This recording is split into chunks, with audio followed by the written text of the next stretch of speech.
मेरा नाम सुजीत पांडे है और आपका मेरे चैनल पीएचपी गुरु में बहुत बहुत स्वागत है। तो आज हम लोगों का टॉपिक है पीएचपी सुपर ग्लोबल वेरिएबल। तो पीएचपी सुपर ग्लोबल वेरिएबल्स क्या होते हैं, आज हम यही डिस्कस करेंगे। दोस्तों, पीएचपी में कुछ स्पेशल टाइप के वेरिएबल होते हैं और उन्हीं में से एक सुपर ग्लोबल वेरिएबल्स होता है। तो आइए देखते हैं ये क्या है।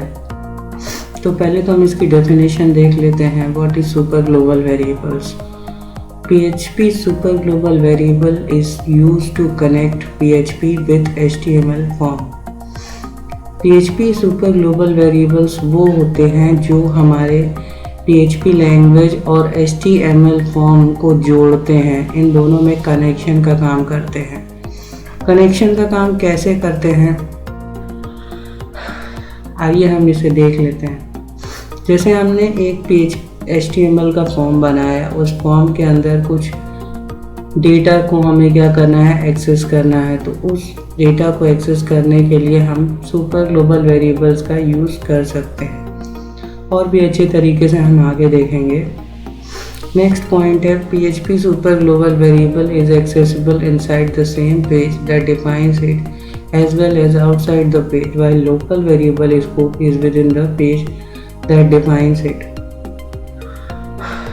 इसका मतलब है कि सुपर ग्लोबल वेरिएबल्स जो होते हैं वो within the page यानी कि केवल उसी पेज में और नहीं तो आउटसाइड द पेज यानी उस पेज के बाहर किसी और पेज में भी एक्सेसिबल है, यानी हम उसे एक्सेस कर सकते हैं। बट लोकल वेरिएबल्स जो होते हैं उसे हम केवल उसी पेज में एक्सेस कर सकते हैं जिस पेज में हमने लिखा है, यानी वो लोकल वेरिएबल्स केवल एक ही पेज में एक्सेसिबल है, जबकि सुपर ग्लोबल वेरिएबल्स जो है वो 1 से अधिक पेजेस में एक्सेसिबल है।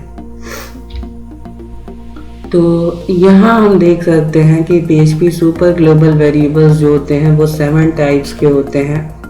तो एक एक करके हम देखते हैं। पहला $_get then variable name, next $_post variable name, then $_request, then $_files, $_session, $_cookies and $_server। तो हर एक वेरिएबल में अलग अलग फंक्शंस हैं। जैसे $_get और post, ये दोनों क्या है, ये दोनों जब हम HTML में कोई फॉर्म बनाते हैं, उस फॉर्म में जो भी फॉर्म का डेटा होता है उसे जब हम PHP के थ्रू सर्वर पे भेजते हैं तो हम 2 मेथड्स का यूज़ करते हैं, गेट और पोस्ट। तो ये जो $_get है और $_post है, इन्हीं 2 ग्लोबल वेरिएबल्स की मदद से हम फॉर्म के डेटा को लेते हैं और अपने सर्वर पे भेजते हैं। अगर हमें पहला और दूसरा यानी कि $_get और $_post दोनों ही नहीं यूज़ करना है तो हम $_request यूज़ करते हैं और इन दोनों की जगह पे ये काम करता है। यानी कि अगर हम इन दोनों को नहीं यूज़ कर रहे हैं तो हम ये थर्ड वाले को यूज़ कर सकते हैं। फोर्थ है $_files। तो फ्रेंड्स, अगर हम अपने HTML फॉर्म में कोई फाइल अपलोड करते हैं, अटैच करते हैं, तो उसको सर्वर तक पहुंचाने के लिए जो ग्लोबल वेरिएबल हमें यूज़ करना है वो $_file वेरिएबल नेम।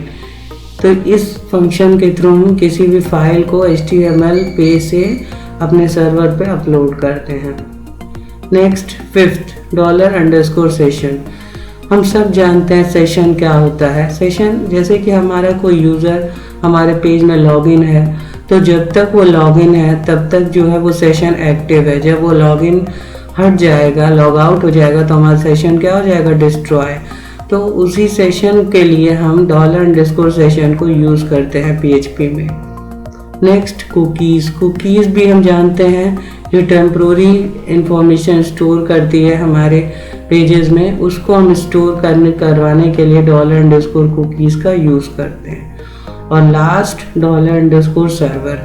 जैसे हमारा पेज जो है वो ऑनलाइन है, तो हम अगर चेक करना है कि सर्वर एक्टिव है या इनएक्टिव है, तो उस स्टेट में $_server को हम यूज़ करके पता करते हैं कि हमारा जो सर्वर है वो एक्टिव है कि नहीं। तो इस तरीके से इन सारे जो है वेरिएबल्स में हम हर वेरिएबल के हेल्प से अपने PHP फंक्शंस को अच्छे तरीके से यूज़ कर पाते हैं। नेक्स्ट,